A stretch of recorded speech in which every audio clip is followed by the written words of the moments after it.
I'm inviting you to, whenever you have questions, to text them into us right away, and then I'll interrupt Jeremy, who is used to me interrupting him because we're friends and we jab each other all of the time. The first thing I'm going to do is play a little video that I made relative to aviation taxes. I hope you enjoy this. Hi, I'm Tom Alston, and I'm going to give you some reasons why you should always pay sales or use tax on the purchase of an aircraft or a vessel. Let's get started. Number one reason, you're a politician and you'd get recalled if you were discovered to not be paying your fair share. Two, you're a private citizen and you believe politicians can do a better job spending the money than you can. Three, the tax is nothing but petty cash to you, and you don't want to do the extra paperwork required to legally avoid the tax. Four, your corporation is doing well and you don't want to be attacked by politicians for being a corporate jet owner. Five, you're timid and can't face a tax auditor. That's my job. Let me do it. Six, your wife or girlfriend will nag you for taking a risk. I have a couple of questions for you. Where was she when you took the risk that created the company that created the wealth so you could buy the vessel or the aircraft? If she was complaining about risk then, you've already proved to her that risk is worth it. Seven, you got such a good deal on your aircraft or vessel, you feel like you should share something with the government. I never feel that way. Why do you? 8. Although the Supreme Court of the United States of America has affirmed your right to legally avoid tax, you still think it's illegal. 9. The last time you got audited, you met a great-looking woman that worked for the tax agency, and you want to see her again. Sure, all of these are kind of in jest, but if you don't like any of them, you don't want to use any of these reasons, and you want to legally avoid the tax on an aircraft or a vessel purchase, call me first before you buy it. I'm Tom Alston, 916-691-9192, extension 108. The call's free. So, Jeremy, remember to turn your mic back on because I know you had it off during the video. And I want to introduce to everyone on this webinar Jeremy Cox, Vice President of Jet Brokers, and he's going to talk to you about aviation assets value. It's all yours, Jeremy. Thank you, Tom. I appreciate it. Hopefully everyone can hear me just fine. I'm Jeremy Cox. I'm an expatriate Brit living in St. Louis now. I moved over when I was 24 years old, an old bugger, and all I've known is airplanes. So hopefully this will be of interest to you. To give you some background, I grew up on a pig, poultry, and dairy farm in England. I learned to fly at age 9. I moved to the USA in 1991. I've been around aircraft for 43 years. I'm a National Aircraft Appraisers Association, NAAA Senior Certified Aircraft Appraiser. This takes 10 years of experience and 2 years of training to become certified. I am also an NAAA Qualified Buyer's Agent too. I hold valid A&P mechanic ratings with inspection authorization. I also hold my FCC license with radar endorsement. I have 1,200 plus hours on a commercial multi-instrument ticket. I don't have a medical certificate because unfortunately I have type 2 diabetes, which is the prevail of most middle-aged people in this country, unfortunately. I've flown the Cessna Conquest and the Citation 650. I've done 2 North Atlantic deliveries in little airplanes, and I have towed targets for the NATO fleets out to sea from an airplane, actually from a Conquest and from a Beech Baron, and was shot at frequently, but fortunately wasn't shot out of the sky. My maintenance experience is broad, from light aircraft through the Lockheed, Boeing, and Airbus large cabin aircraft types, and I have actually bought and sold 68 different makes and models of jets and turboprops, plus a helicopter. So that's the introduction for me. Clicking onto the next slide. The title of this webinar is Aviation Assets Value, Ascertainment, and Management. It sounds very, very dry. But simply put, aviation assets value.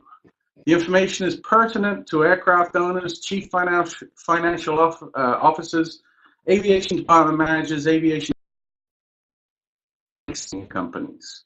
So let's talk about values. You can see in the first slide, we're talking about residual value. That is a key value in our business, especially in the airplane sales business.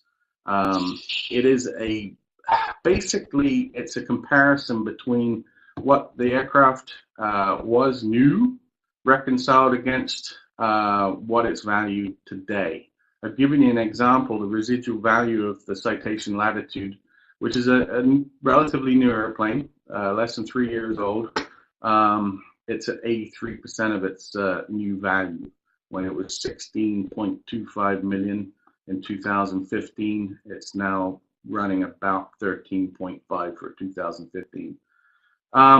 Residual value is a very important gauge that can be used for a variety of purposes. Most importantly, it helps with knowing what your tax recapture might be when you sell your aircraft. Current market value divided by the original price paid times 100 equals residual value. Remember this though, residual value is not the same as depreciated value. The subject of depreciation is the purview of accountants, not me. Next slide.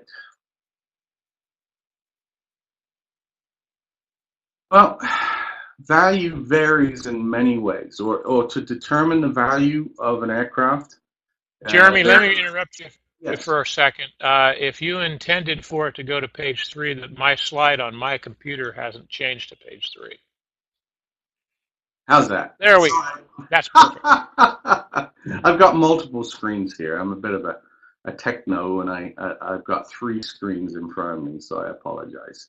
All right. I'll try to remind you every time I think you've fallen off the track.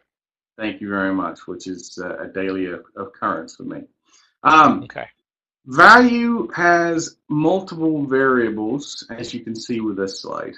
The problem with surfing the internet to look at aircraft values at sites like the Controller, Avbuyer, Global Air, and at many other sites is that even though 2 aircraft might look nearly identical by simple comparison on screen, they can be vastly different from each other value-wise. A detailed analysis and line item comparison must be performed to understand actual real value. None of the value guides, I'm talking about BREF, Blue Book, they can't do this accurately. It takes a knowledgeable and experienced person to accurately determine the value of an aircraft. If you came to me today, we did move slides, good. If you came to me today and told me that you are parking your aircraft and just want to be rid of it by parting it out, then this slide is an approximation of where the cash will come from.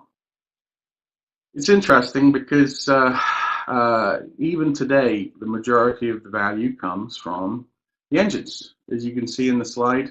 And this is an approximation. Obviously, older aircraft, the engines the resale market for engines is less buoyant as they are on newer airplanes. Therefore, there may be less value, but proportionally, you're going to see about 70% of the value of the airplane coming from the engines. And landing gears next. You'll be surprised at a lot of the other things, possibly from this slide. And I can tell you, over the years, this is an accurate portrait that gets parted out. So, no matter how beautiful and how much money was spent on it, there is little to no resale market for aircraft interiors. I can tell you that most salvage companies throw the interiors into dumpsters once the aircraft hull is scrapped. I've sold several airplanes over the years to parts companies, and in fact, one a Lear 35 several years ago, we rode down from Salt Lake City to Oklahoma City. And the guy that bought the airplane rode on the airplane. He was going to take the airlines. And I said, come on, get in the airplane, let's fly home in it. And he said, this is the first time I've bought an airplane for parked out that I've ridden home on. But we've seen a lot of airplanes that are fully functional and have really no issues. They've just reached a point where their residual value has fallen so low that the only place for it is to be parted out. But he showed me dumpsters behind their hangar on the south side of the Will Rogers World Airport in Oklahoma City, filled with interior components. There's just no value in an interior. It's interesting. If you look at this slide, this is a legacy airplane. Well, I say legacy, an old airplane. It's a Gulfstream picture, obviously. But it's an older airplane that may make more sense to part out than it would to resell. And I've apportioned all the different values, but this same slide looks a whole lot different when the aircraft rolls off the factory floor prior to sale and delivery. It's simplified, and the new sales price can be dissected pretty much like this. So I don't have a slide for it, but I can tell you that 60% of the airplane's value is labor cost, 20% is materials cost, and 20% is profit. So that just gives you an insight into the difference between this slide and what a new airplane would look like. All right, next slide. We moved, good. Value, a definition of value, as you can read on the screen. Basically, it's interesting talking about value, and occasionally I get somebody that asks me that doesn't, they're not really that familiar, ask the question, why are aircraft almost always valued, traded, and sold in US dollars instead of euros, pounds, yen, francs, dinars, or renminbi, the Chinese currency? The US dollar is the world's most dominant reserve currency, meaning that it is a currency that is held in reserve for foreign exchange by most foreign governments, banks, and institutions. Many countries actually link their home currency to the US dollar at a fixed exchange rate, which is often 1-to-1. And another interesting point about the US dollar, all foreign holdings of US dollars, what I mean by that is any US dollars owned by non-US citizens are actually called Euro dollars, but they have nothing to do with the euro itself. But I think that's very interesting. But value is a monetary relationship between properties for those that buy and sell them. All right, next slide. Let me interrupt you for a second. Yes. I want to remind everybody that's on this webinar that you have an opportunity to reach out to Jeremy while he's here and ask him questions. So if he says anything or uses any terms or that's not clear, stop, ask us. We'll get it handled right away. We want all of you to go away from this webinar significantly increased knowledge in these areas. You got it again, Jeremy. Thank you very much, Tom. Yeah, I hope everyone that's watching this or will watch it in the future on the internet will actually derive some value from it. But talking about market value on this slide, obviously there are specific conditions that have to be considered for an appraiser to determine market value. What's interesting to me is to actually determine a value, you really need to have comparative data. And the bottom line with selling anything or anything that is being valued or anything that is up for sale is it's only ultimately worth what someone else is willing to pay for it. However, for there to be a market, an actual market, transactions must occur. And if there is a market, then there's comparative data available, which can be used at least as a guide to establish an asking price. It's very subjective. There's many reasons to have an appraisal, but generally speaking, you want to know either for insurance value, or you want to know if you want to sell the airplane, or you're buying the airplane and you're subjecting it to financing. Okay, next slide. Variety of values. I always find this an interesting statement because it is a statement of fact. Market values are consumer driven, while appraised values are driven by experts. I'm an expert, supposedly. What surprises me from time to time is an aircraft may be worth more than the appraised value. It's a very rare occurrence, but I'll give you an example of that. Let's say the appraised value is actually below the actual value in the case of a scheduled airline or medevac operator that would lose either their hospital contract as a medevac or their carriage contract as an airline if they were to lose the aircraft because it was repossessed and it's being appraised by the bank for refinancing. In that case, the airplane is actually going to be worth a lot more to them than the actual appraised value of the airplane. It's just interesting to me how that sometimes happens. Now we're moving on to topical stuff.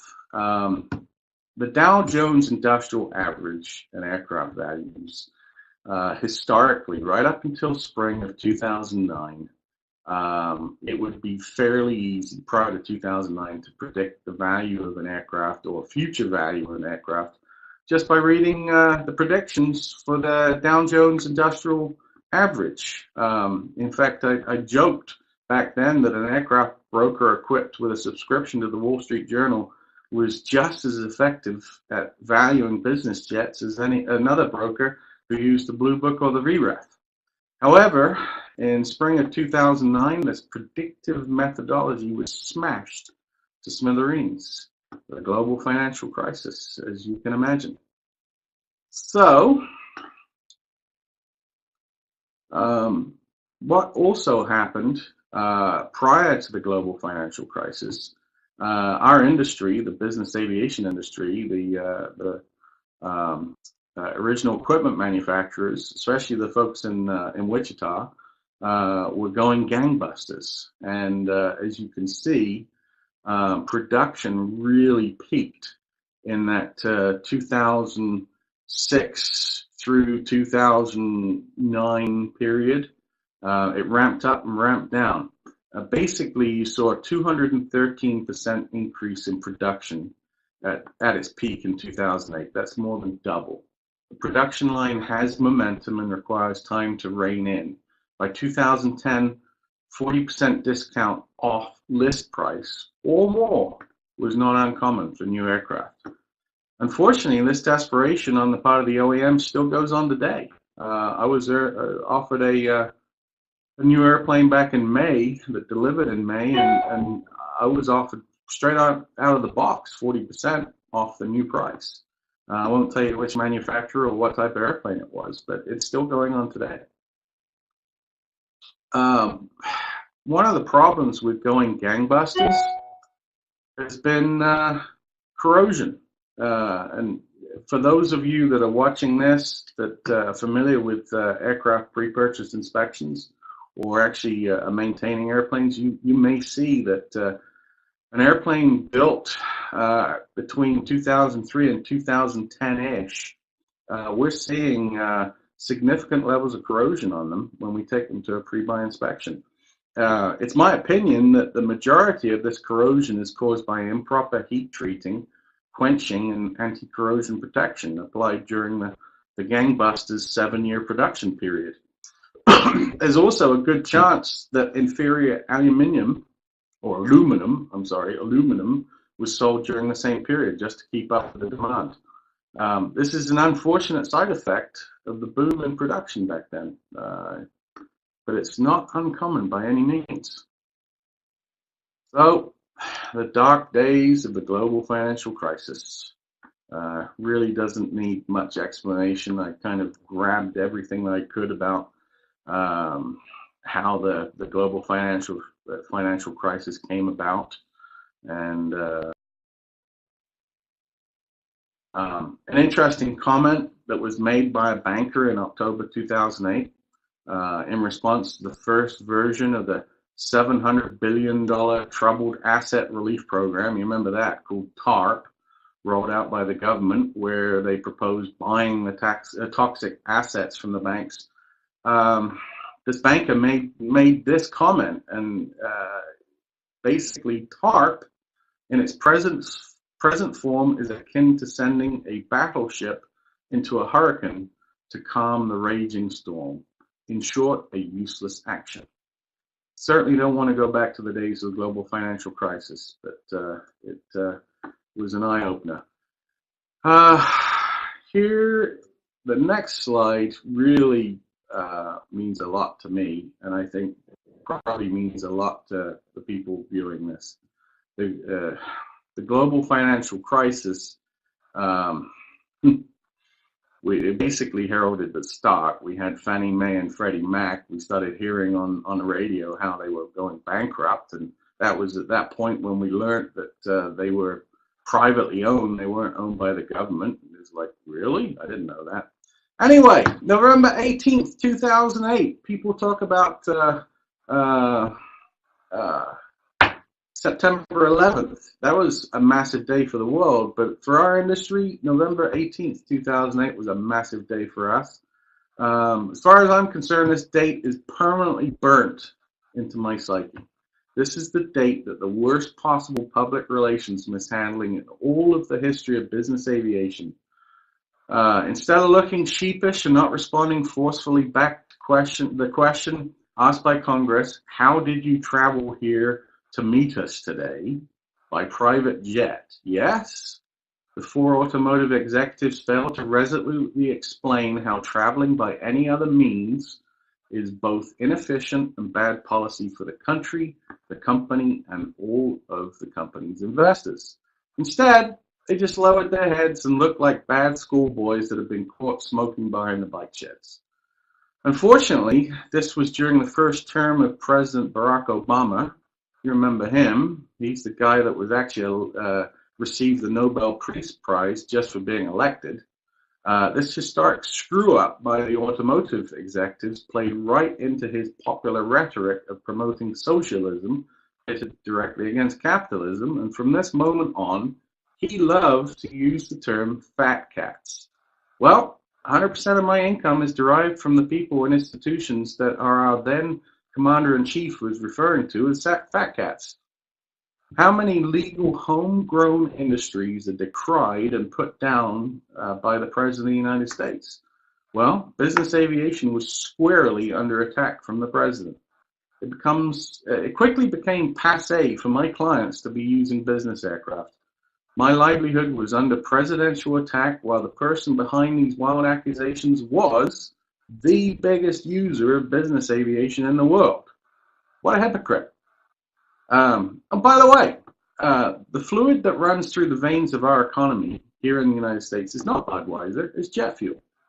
Oh, and another thing, the airplane was invented here in the US as well. Now you see that the business aviation is 100% a homegrown industry, something to be very proud of and never ever decried by a president or anybody else. I'm proud of our business. Okay, so next slide talks about my personal Jeremy Cox Jet and Turboprop Index. I take all the airplanes listed on that slide, and I was looking at it weekly. What manifested this index was a client of mine, actually my best client. They asked me to tell them back then in 2008, 2009, when I thought the market had hit bottom. That's the reason why I created this index. I ended up buying them a Falcon 50X several years ago, but unfortunately, values are still dropping. So technically, we haven't really hit bottom. Jeremy, I have a question for you from the audience. Yeah, absolutely. Is your report available to the public? Can they go on your website and view it for free? Do they pay you a subscription for it? How do they have access to that information? If you actually surf over to Jet Broker, JetBroker, blog. That's a period, B-L-O-G. That's my personal blog. I also have a blog on the Jet Brokers website as well. And occasionally, I usually try and do it quarterly now. I will publish an update, but you'll find multiple previous posts on jetbroker.blog of the Cox Jet and Turboprop Index. All right. Can I create links to that on our Aero Marine Tax Professionals website too? Please do. Absolutely. All right. Continuing on with values, today's residual values. Unfortunately, the residual values of today look very similar to a tax depreciation schedule, which actually may go away with the new tax bill. I'm not sure if that piece of legislation was in there or not, but there was talk about it. But yes, my answer to that is it's gone away. Yes. Well, you're going to be able to expense it 100% in the first year that you buy it. I see. So there's no depreciation schedule. It's just 100%. It's just a spike. It looks like it's going to be that way. Okay. Well, that's not necessarily a bad thing. So basically, for the first 5 years or so on a new airplane, you would see average residual value of an airplane, a new airplane, actually run above 100%. A lot of airplanes prior to 2007, 2008, new airplanes, large Falcons, large Gulfstreams. Heck, you'd see asking prices and selling prices were being paid for these airplanes 2, 3, 4, 5 years after they were delivered new, above what the owner actually paid for the airplane new. So you were above 100% residual value prior to global financial crisis, generally speaking, on the airplanes. And then it kind of worked its way down to a constant of about 60%. I have another question for you. It says they want to know if they can get a copy of the PowerPoint after the presentation. I will answer part of this question. A video is being recorded of this entire webinar, which will be posted on my website. And everyone who's attended this thing will be sent a link to it, and they'll be able to look at it every day, 24 hours a day. So, well, I give you permission to send a copy, or you can send me an email directly or contact me, jcox@jetbrokers.com, jcox@jetbrokers.com. I'll be happy to send you the PowerPoint itself. Thank you, sir. Anyway, residual values, the old normal prior to global financial crisis was about 60%. The new normal is down around 10%. It's terrifying. It really is. Next slide. And with that in mind about how residual values went from 60% down to an average of about 10% these days, we're seeing natural obsolescence. Now, natural obsolescence would occur anyway, regardless of a global financial crisis. But this was a fun slide to put together, going from the 20s all the way out into the future. And you can see natural obsolescence occurring through the years, but the obsolescence in the most recent 10 years literally have been forced, in my mind. One thing that's going to come from this, aircraft recycling is definitely a growing segment of the industry. The availability of more and more engines on the salvage and parts market is the main reason for people with older aircraft to actually elect to leave the safety of service contracts like Honeywell MSP, Pratt's ESP, Rolls-Royce Corporate Care, and others. So you're seeing a lot of engines come on the market. And if you remember previous slide way back, about 70% of the value parting an airplane out comes from its engines. Okay, future predictions.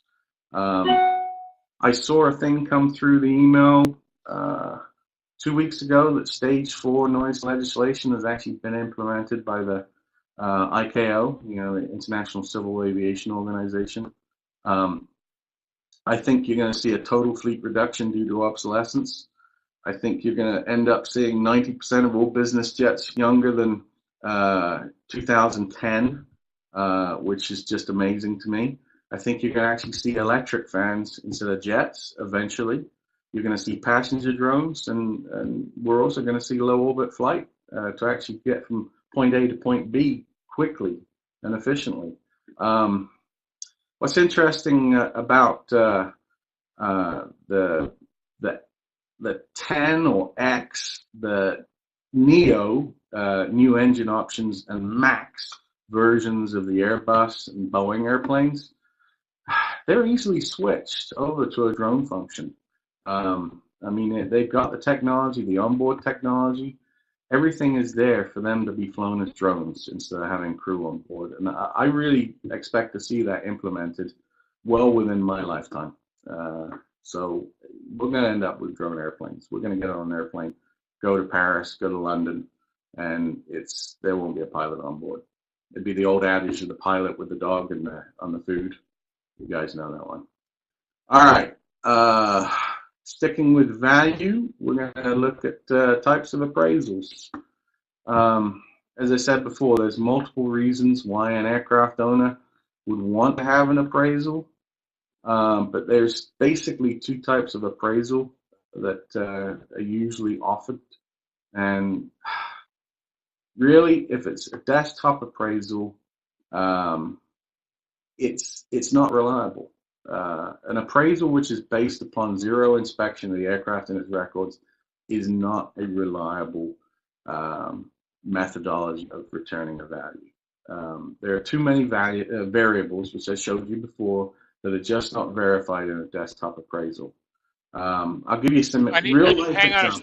I'm sorry, a question that came by that I missed earlier. Someone asked for a definition of natural obsolescence. As applied to business airplanes, right? Well, that's what we're talking about, so I imagine that's true. To me, natural obsolescence, a lot of it comes by mandate. I mean, part of it has come from the cost of fuel, but oil is really low low value at the moment. So it's not much of a factor, but back in the 1990s, you were seeing that probably 65% of the operating cost of an airplane was its fuel. Now it's probably down around 35% of the operating cost. But anyway, fuel consumption, noise, ability to fly into various airspace regions. I mean, you got the North Atlantic track region between the U.S. and Europe. If you want to fly in the NATS, they call it the NATS. It goes beyond just having reduced vertical separation minima, RVSM. You've got to have CPDLC, computer pilot data link communications. You've got to have BRNAV. There are a lot of technicalities that have to be added to for an airplane to continue flying in certain parts of the world, which we're seeing with ADS-B coming up 2020. We've seen a lot of airplanes at the beginning with ADS-B, CPDLC, or should I say FANS 1A, Future Air Navigation System 1 and 1A. A lot of the airplanes actually went to the boneyard, especially the older Challengers, because they were just beyond economic sense to spend $1.5 million getting them FANS compliant when the airplane was worth about $1 million or less than $1 million. So some of the airplanes have natural obsolescence by definition of regulations. Thank you, sir. Does that answer the question? It'll take us a little while to get an answer. So continue, and if they ask me back again, we'll dive back into it. I'll give you some real world examples when I've gone to look at an airplane, whether I'm bringing it to market and looking at the airplane to write up a specification or I'm doing an appraisal. But there are massive swings between reported information and actual situation. Often I see wrong or multiple equipment reported.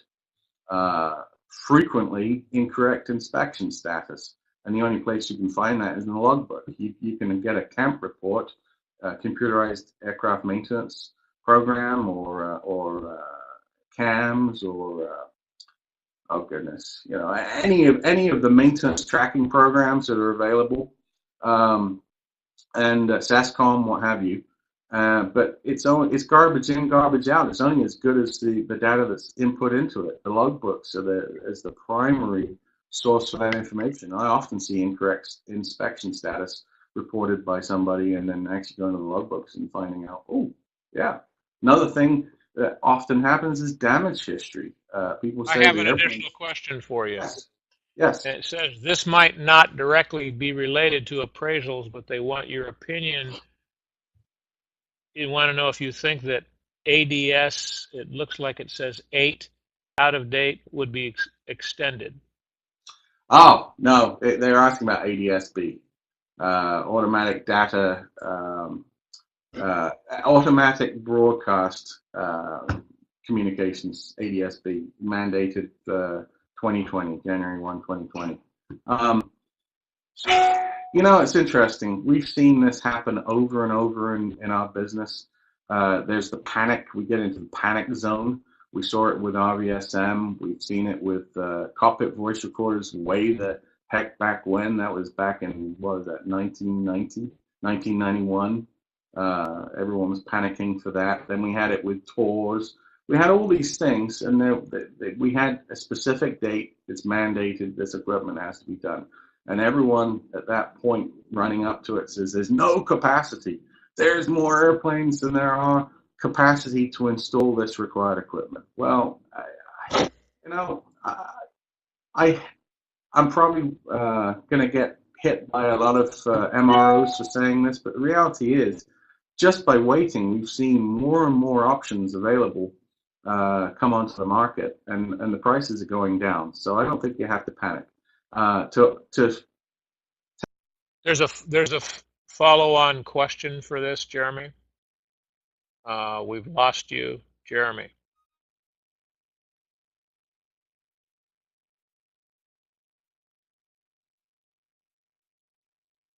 All right, we're going to try to hook up back up with him.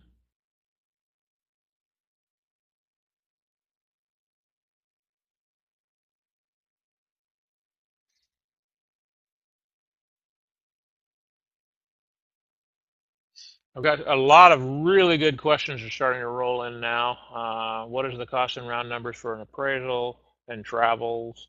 So hopefully we'll get him back on here in a second.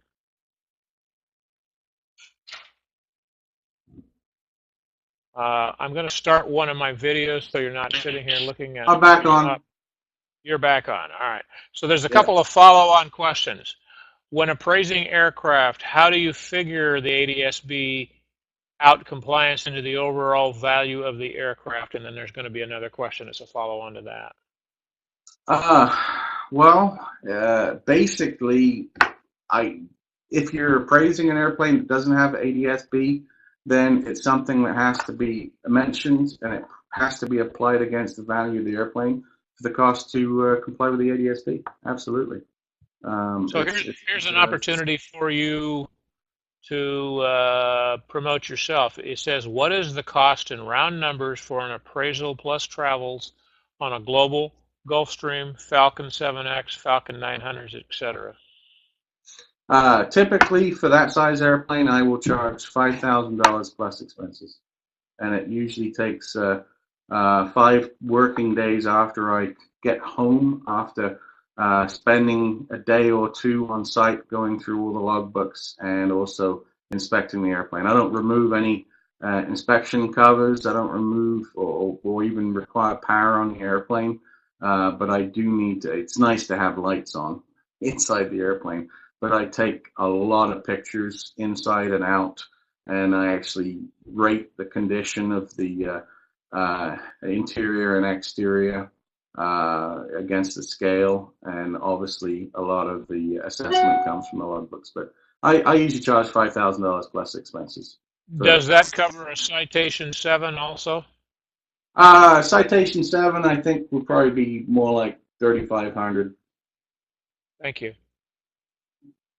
All right, so I don't know at what point we cut off, but on-site appraisals, they're the best way to go. I've seen all sorts of things wrong. You a sales specification says an airplane has 3 tube EFIS, and then you find out on site there's 2 tube EFIS. An airplane gets reported to have thrust reversers, then you find out it doesn't have any. Recently, a G5 was reported to me to have a crew rest compartment, and I got there and no crew rest compartment. Crew rest compartments are fairly popular. Another one that blew me away was Global Express. I did an on-site over in London at Farnborough, and I was told it had a heads-up guidance system. And I get up in the cockpit and I see this box, the box for the projector, but it's empty. It was an empty box above the pilot's head because it wasn't installed. They had provisions, that was it. It makes a big difference in value. I mean, you're looking at probably $140,000 in value difference on a global without with and without heads-up guidance system. Move on or take more questions? Go ahead. I'll interrupt you when the questions come in. All right, all right. Since my website crashed and I'm back, I've got to find the next slide. Do you want me to try to move the slide for you? No, I can get it. I'm almost there. I think page 18 is what we're looking for. What's next? I think it's this one. Okay. Yes, this is it. Here we are. Okay. Upgrades and service programs. So here's some sage advice for aircraft owners, directors of aviation, accountants, and so forth. These are tried and true rules of thumb. You'll get 50 to 80% of the cost of avionics upgrades back. You'll never get 100%. You rarely get anything back from interior refurbishment. Stripping and repainting an airplane, don't think of it as an upgrade. Paint it for resale. It's maintenance. Think of stripping and repainting as maintenance. Obviously, when you have an airplane, and if you choose to strip and repaint it and put an absolutely ugly scheme on it, then obviously you're probably going to have to either discount the selling price of the airplane or have it painted prior to putting it on the market, because it's just not a saleable paint scheme. But think of paint as maintenance, not an upgrade. You'll get 75% on engine overhauls. Don't be cheap on LLP replacements, life-limited parts. The real cost on an engine overhaul comes from the compressor and turbine discs and shafts, and they're very expensive, and there are options made available, especially if you're a JSSI customer. JSSI tries to manage your maintenance events, and they will try and have a cheaper version of a life-limited part put in your engine. If you're on like MSP, Honeywell MSP's program, you'll always get a new part. You won't get a used part, generally speaking. Sometimes you get used parts with the Pratt programs. Don't be cheap on the parts replacements. And on average, you will pay up to 50% more for a program than self-insuring. In fact, I think that's probably inaccurate. I think you pay more than that. Remember, if you're upgrading an airplane or doing anything on an airplane with the view of reselling it, think about market position. Don't think about getting that money back. Think about position. The thing that kills me with some of the clients that I've dealt with over the years, especially the owner pilot flown type airplanes, Citation, King Airs, and so forth. It's often I hear them say, I put over $3 million into my jet in the last 5 years since I've owned it. Therefore, it's worth $3 million more than any of the others on the market. It's downright crazy. But unfortunately, the uneducated still believe that this is reality. You've got to take care of these airplanes. When a buyer looks at your airplane, they're going to realize that it's not in good condition and it has issues, and it's going to either the buyer's either going to discount what he's willing to pay for the airplane considerably, or he's just going to walk away from the airplane and say, I'm not a buyer for this airplane. Another thing I see quite often, nothing against pilots, I was one. However, don't get conned into, don't get conned by your pilots into spending hundreds of thousands of dollars on avionics upgrades. You know, there may be no real benefit to you. You know, the whole point with avionics is safety, efficiency, and the ability to continue flying ever-changing regulatory airspace. These are the only reasons to do these upgrades. Maybe resale value too. I mean, I often hear, and it's now a mantra in our business, how can you call it a business aircraft if it doesn't have Wi-Fi? And I think they're right. You need to be connected when you're in the sky. So, you know, Wi-Fi, if you're getting ready to sell an airplane and you don't have Wi-Fi on board the airplane, you ought to put it in because it'll help it sell quicker and for a higher price, I would hope. Jeremy, I have two new questions for you.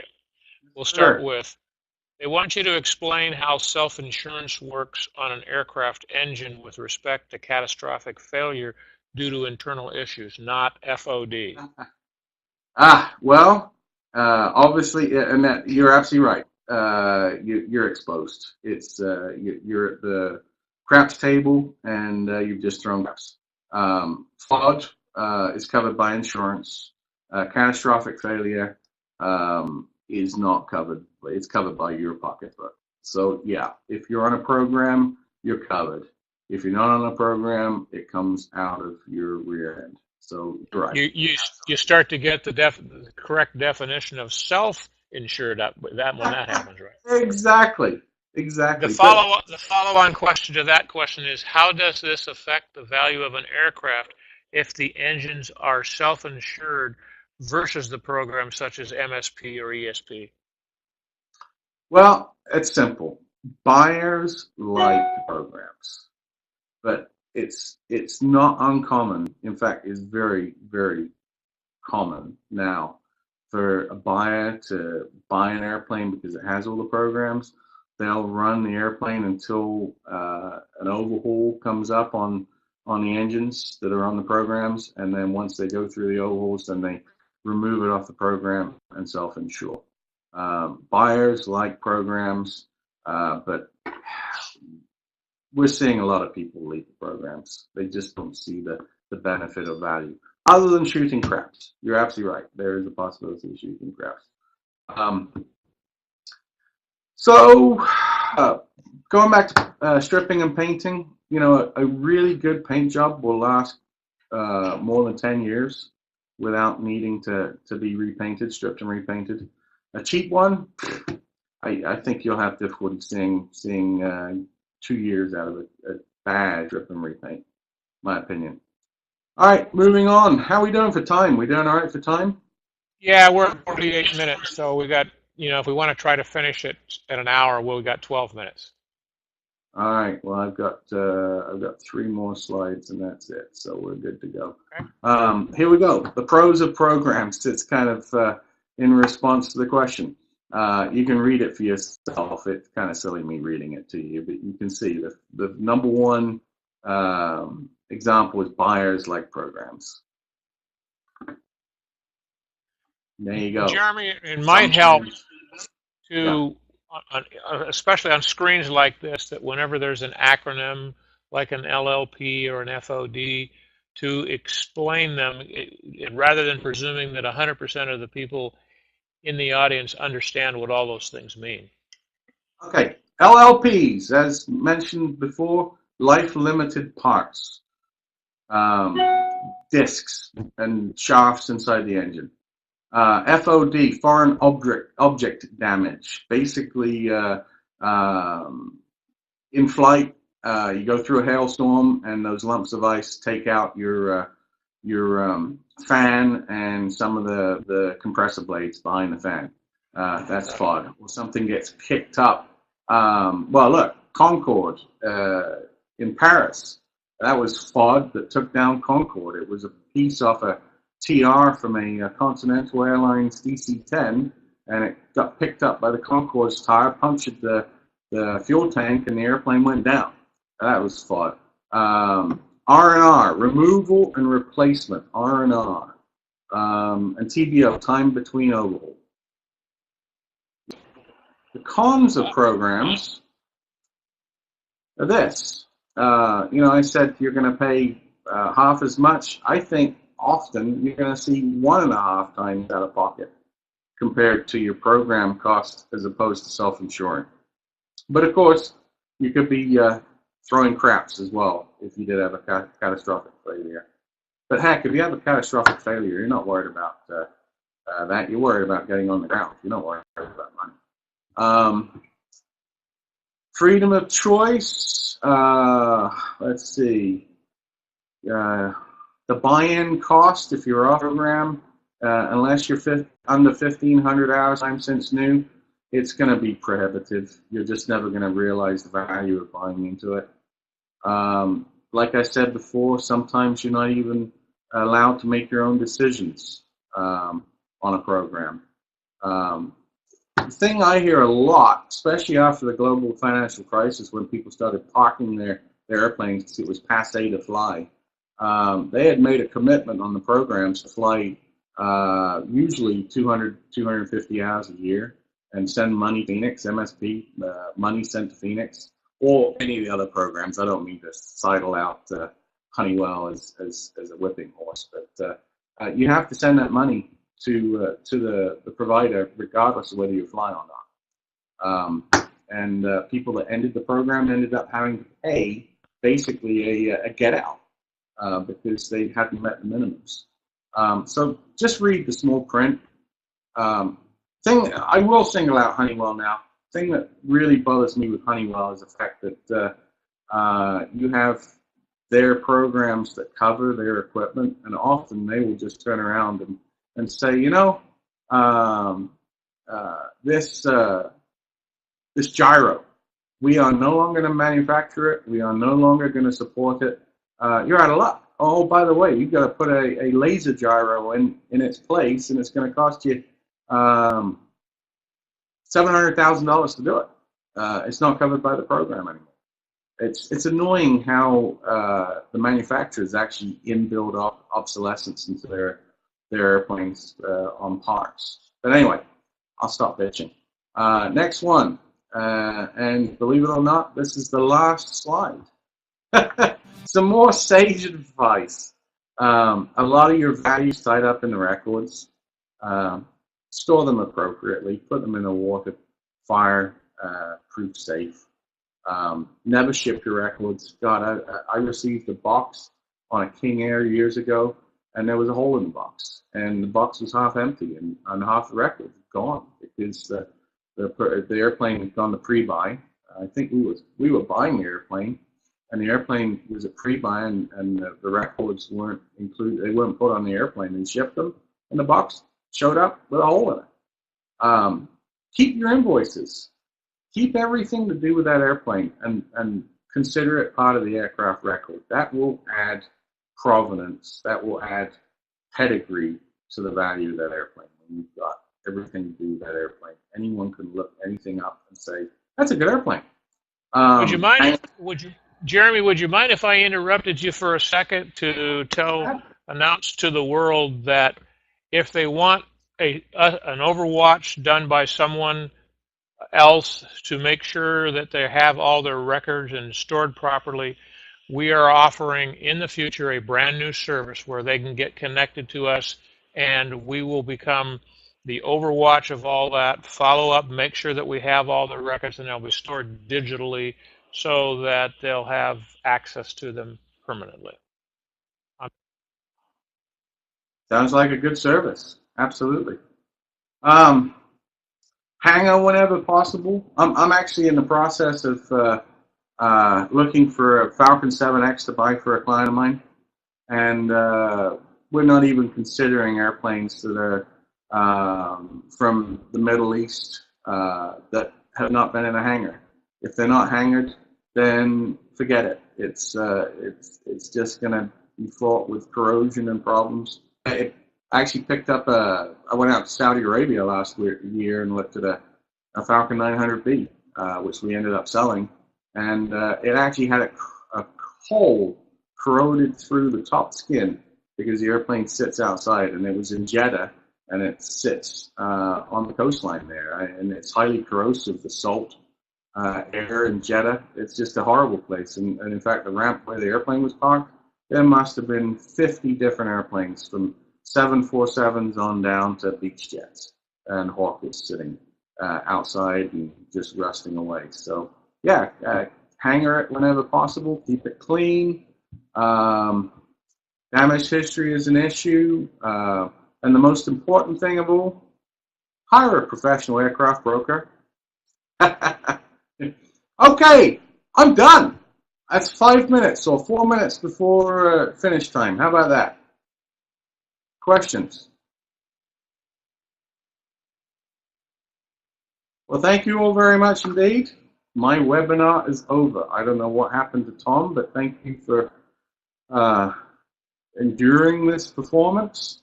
You can reach me at jcox@jetbrokers.com. We're based at the Spirit of St. Louis Airport, Chesterfield, Missouri. We're in our 25th year. We have offices in Chicago, Detroit. Where do we have offices? Geneva, London. So that's it. It's the end of this presentation by Jeremy, and we are signing off. Everyone will get a video copy of this presentation. Thank you. Bye-bye.